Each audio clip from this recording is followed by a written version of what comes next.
বৃষ্টিতে ভেঙে পড়েছে ঘরের ছাউনি। অসহায় দুই বৃদ্ধার পাশে মেকলিগঞ্জ শহরের 3 নম্বর ওয়ার্ডের কাউন্সিলর। মেকলিগঞ্জ পৌরসভার 3 নম্বর ওয়ার্ডের কাউন্সিলর বাবলু বর্মন তিনি তার ব্যক্তিগত অর্থ খরচ করে ওয়ার্ডের দুই বৃদ্ধা মায়ের পাশে দাঁড়ালেন।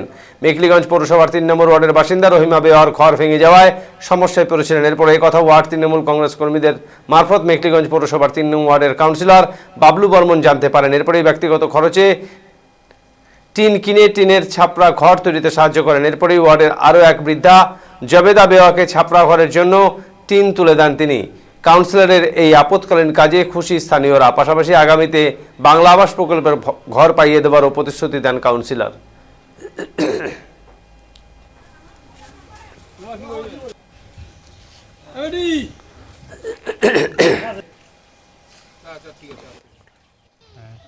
নমস্কার। 3 নম্বর ওয়ার্ডের সমস্যা এই হয়েছিল যে গত কয়েকদিন আগে প্রচণ্ড বৃষ্টিতে আর ঝড়ে এই রহিমা বিবি বয়স্ক মা তার ঘরটা পড়ে গিয়ে বৃদ্ধ বয়স্ক মা ছাপা পড়ে যায়। ওনাকে কোনো রকমে বের করেছিল তার নাতি। তারপরে সকালবেলায় আমাকে খবর দেয়, আমি এসে দেখি ওনার ঘরের অবস্থা। তাই আমি সিদ্ধান্ত নিলাম ছোটো করে একটু ছাপড়াটা দিয়ে যাতে সুস্থ থাকে, তার জন্য আমি একটু চেষ্টা করলাম।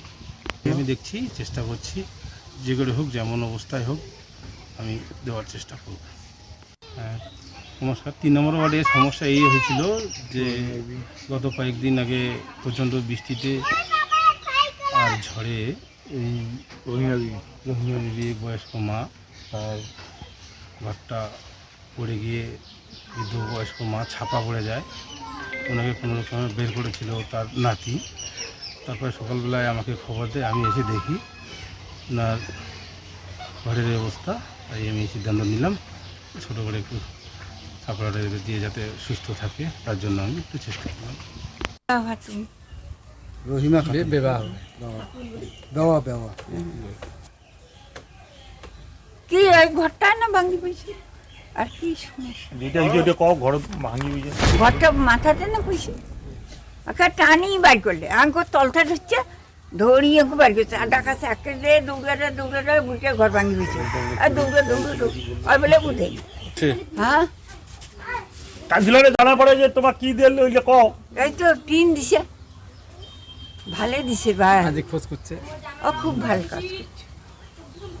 তারপরে আরো কোনো তুমি